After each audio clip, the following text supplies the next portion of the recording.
You are watching Cold Fusion TV.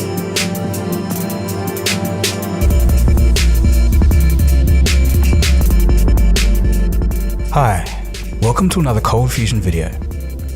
In the last robotics episode, we took a look at the most realistic robots in terms of strictly interaction or movement. Now we're going to take a look at the juicy stuff. In this video, we'll check out the cutting edge of three categories: robotic dexterity, versatility, and overall innovation. Let's begin with dexterity. When it comes to robotic dexterity and athleticism, there's no one doing it better than Boston Dynamics. The company, now owned by the Japanese firm SoftBank, was founded in 1992 and has since risen to become the leader in robotics. Atlas is a 6-foot humanoid robot that's been designed for search and rescue. Its abilities include navigating outdoor rough terrain and manipulating its environment. In order to see, Atlas is equipped with stereo cameras and a laser rangefinder. The robot is so advanced that it can now do some tasks that I'd say most humans couldn't. This includes successful backflips. When released in 2013, Atlas was an absolute breakthrough in humanoid robotics, as it could easily walk on uneven surfaces and even snow-covered terrain, and it can get up when knocked over. This is something that the previous generation of humanoid robots couldn't manage. Maybe to put some minds at ease, the Department of Defense has stated that it has no interest in using this robot for offensive or defensive warfare. Spot Mini. The canine-inspired Spot Mini weighs about 25 kilograms or 55 pounds and is much lighter than other Boston Dynamics robots. It runs off electricity and can operate for about 1.5 hours. Spot Mini is also the quietest robot from Boston Dynamics. In February 2018, a video of Spot Mini opening a door with a claw made it to #1 on YouTube trending, and a lot of people did find it a bit creepy, especially if they were a fan of Black Mirror, but I really just see good mechatronics engineering. So most of the footage that you've seen of Spot Mini is when the robot is in autonomous mode, but what some people might not know is that Spot Mini can actually be controlled by a human. Here's a pretty cool example of a TED Talk where that happens. So this is Seth Davis, who's my robot wrangler today. And he's giving Spot some general direction by steering it around, but all the coordination of the legs and the sensors is done by the robot's computers on board. It's got a solid-state gyro and IMU on board. It loves to use its dynamic gates, like running. And it's got one more.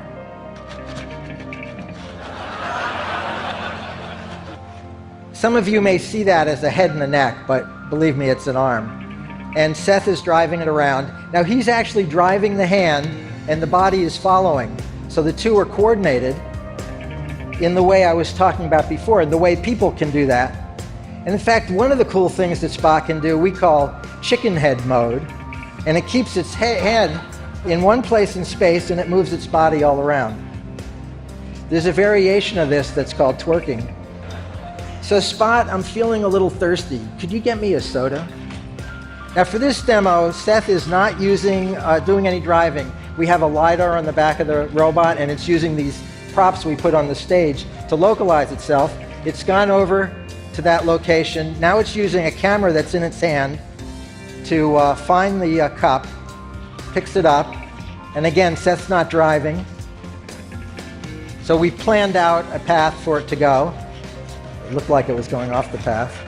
And now Seth's going to take over control again because I'm a little bit chicken about having it do this by itself. Thank you, Spot.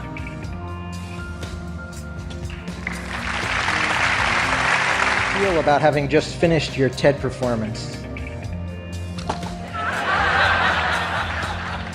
Me too. Thank you all, and thanks to the team at Boston Dynamics who did all the hard work behind this. Another robot that Boston Dynamics has is Handle. Handle combines the dexterity of other Boston Dynamics robots, but with wheels. It stands 6.5 feet high and can travel about 15 kilometers an hour or 9 miles an hour. It also runs on battery and can travel a pretty impressive 24 kilometers or 15 miles on one charge. And to add to this, it can jump 4 feet high.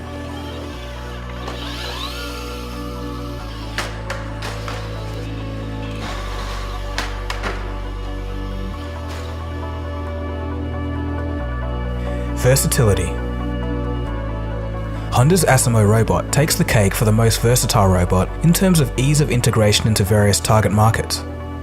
ASIMO, which stands for Advanced Step in Innovative Mobility, has the ability to make sense of its environment via facial and sound recognition, but this goes a step further. ASIMO can also understand postures and gestures, such as handshakes, pointing or waving. This enables the robot to interact with humans quite well. It's also capable of detecting the movement of multiple objects, including distance and direction. This is achieved by 2 cameras in ASIMO's head, acting as its eyes. ASIMO can follow a face or turn its head to a person when being approached or spoken to. The robot also has the ability to recognize general sounds, such as an object falling or other loud noises. Overall, the robot is very multifunctional and can perform a number of general tasks, such as turning on light switches, opening doors, carrying objects, and pushing carts. Now, let's take a look at innovation. This one comes from the field of medicine.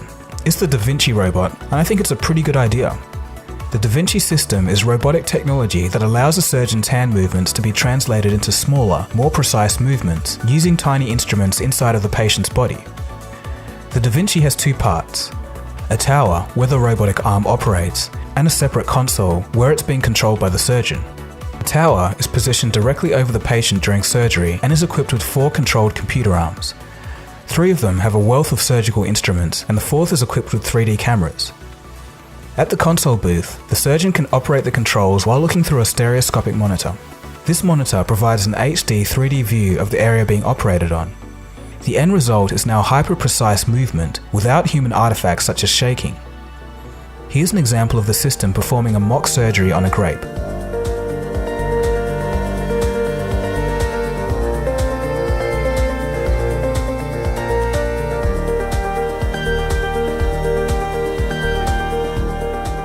In the medical field, the Da Vinci is currently used for cardiac surgery, general surgery, head and neck surgery, urologic surgery, and various other surgeries. So finer and more controlled movements surely have their advantages, but some critics note that the Da Vinci system ultimately limits the creative freedom because the software can't be altered by physicians. So let's move from the operating table to somewhere completely different. Deep sea exploration. And we'll start off by Stanford's Ocean One robot. This robot is pretty interesting. It's a humanoid android that stands in between a human diver and an autonomous underwater vehicle. Stanford's Ocean One robot is supposed to dive into areas that are too dangerous for humans and likely to be damaged by traditional autonomous vehicles, areas such as coral reefs. Ocean One is controlled by a human who receives haptic feedback on the controls when the robot touches something. So the next robot takes this idea a little bit further. It's a fish robot called SoFi. In general, we as humans know next to nothing about the vast oceans on this planet and the life that lives within it. For example, the very first footage of the elusive Greenland shark, which can live for more than 400 years, was only captured in 2011. One solution is to have a robot that actually looks like a convincing part of wildlife, so it can swim close to and study ocean ecosystems without being detected. MIT researchers have recently just successfully tested SoFi in deep diving, and it can swim up to 40 minutes at once. It easily handled currents and took high-resolution photos and videos using a fisheye lens, somewhat ironically. Robert Katzmann is head of this research at MIT's Computer and Science Artificial Intelligence Laboratory, and he says, quote, "To our knowledge, this is the first robotic fish that can swim underneath in 3 dimensions for extended periods of time. We are excited about the possibility of being able to use a system like this to get closer to marine life than humans could ever get on their own." End quote. The scientists hope that SoFi can shed some light on the ocean's deep mysteries. Staying on the topic of animals, our next robot is a cat. OpenCat is an interesting approach to robotics. It's a low-budget, yet capable, simple kit project for those wanting to learn about robotics. Inventor Rongzong Li explains, quote, "We are developing programmable and highly maneuverable quadruped robots for STEM education and AI-enhanced services. Its compact and bionic design makes it the only affordable consumer robot that mimics various mammal behaviors and reacts to its surroundings. Its innovative soft joints reduce wear or shock and extends the lifetime of hardware." End quote. There are 2 versions, one that uses an Arduino motion module for real-time adaptation, and a full version which uses a Raspberry Pi to enable AI-enhanced perception. The Pi brings Wi-Fi, Bluetooth, and touch distance sensors, voice, and night vision capabilities. The project is geared at the less tech-inclined who still want to have some fun and something to play with. Lee states that the end goal would be like a little robotic cat Alexa or Android phone with an app store that you can download third-party applications and functions for. He hopes the end price will be about the same as the average smartphone. Okay, so this last one may not be a perfect fit, but I thought I'd chuck it in. These are robots whose sole purpose are to create as much damage as possible. And no, I'm not going to be revealing a secret rise of Terminator. What I'm talking about is those backyard-built robots from BattleBots in America and Robot Wars in the UK. When I was about 7 or 8 years old, I used to adore Robot Wars. In fact, I've told you guys before that the name of this channel was based on my old high school band's name, but even before that, Cold Fusion was the name of a robot I built in primary school.